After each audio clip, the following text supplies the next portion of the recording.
অনেক দিন ধরেই তেলের পিঠা খেতে ইচ্ছা করছিল, তো বানানো হচ্ছিল না।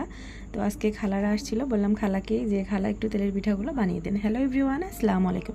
এগুলো ছিল গতকালকের সন্ধ্যার সময় ভিডিও। সন্ধ্যার নাস্তা হিসেবে তেলের পিঠাটাই চুজ করে নিলাম, আর সাথে ছিল হালিম। এখানে খালার কাছ থেকে শিখে নিয়েছিলাম যে কিভাবে কি করতে হয়। আটাগুলো বিকালবেলায় বার করে রাখছিল যাতে করে ঠান্ডা না থাকে, ঠান্ডা থাকলে পিঠা কিন্তু নষ্ট হয়ে যাবে। আর আমি যেহেতু এই পিঠাটা বানাতে পারি না, সেহেতু বসে শিখে নিচ্ছিলাম।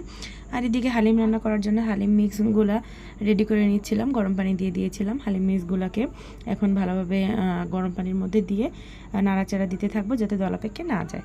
এটাকে আমি এখানে গুলিয়ে রেখে দিয়েছিলাম।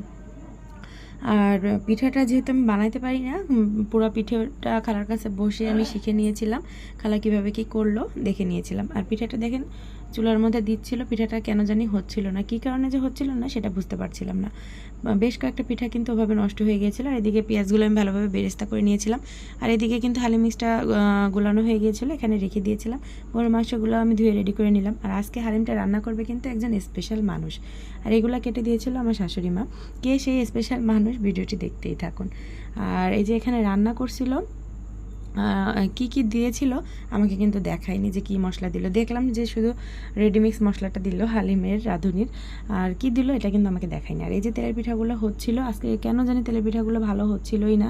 পরের দিকে গিয়ে একটু ভালো করে হচ্ছিল, কী কারণে এরকম হচ্ছিল বুঝতে পারছিলাম না। আপনাদের জানা থাকলে অবশ্যই কিন্তু কমেন্টে জানাবেন। আমার মনে হয় এখানে একটু লবণের পরিমাণটা বেশি হয়ে গিয়েছিল, এ কারণে পিঠাগুলো ভালো হচ্ছিল না। যাই হোক, পরের দিকের পিঠাগুলো বেশ ভালোই হচ্ছিল। আর এই সেই স্পেশাল মানুষ আমার হাজব্যান্ড, ওই কিন্তু রান্না করছিল আজকে হালিম। আর হালিমটা ও বরাবরই ভালোভাবেই রান্না করে, বিরিয়ানি হালিম যেটা হোক না কেন ওকেই বলি রান্না করতে। আর এখানে কিভাবে কি করে বার্গার দিল সেটা কিন্তু আমাকে দেখালো না, বললো যে না এটা আমার স্পেশাল, এটা আমি তোমাকে দেখাবো না। আচ্ছা যাই হোক, তো ওর হালিম রান্নাটা আগেও খাইছি, অনেক মজা হয়। তো এই কারণে আজকে যেহেতু মেহমান ছিল, বললাম যে আজকে তুমিই রান্না করো, যেহেতু তোমারটা মজা হয়। আর এদিকে রান্না হয়ে গেলে সব কিছু রেডি করে দিয়ে দিলাম। এদিকে তো বাচ্চারা বসে পড়ছে, খিদা লেগে গিয়েছিলো, ওরা খাবে। যেহেতু সন্ধ্যার নাস্তা খাইতে খাইতে আমাদের বেশ রাতই হয়ে গিয়েছিলো, সন্ধ্যায় তো আর খাওয়া হয়নি, অনেকটা রাতই হয়ে গেছিলো। এখানে ওয়ালিদকে বসিয়ে দিলাম যে নাও খাওয়া শুরু করে দাও।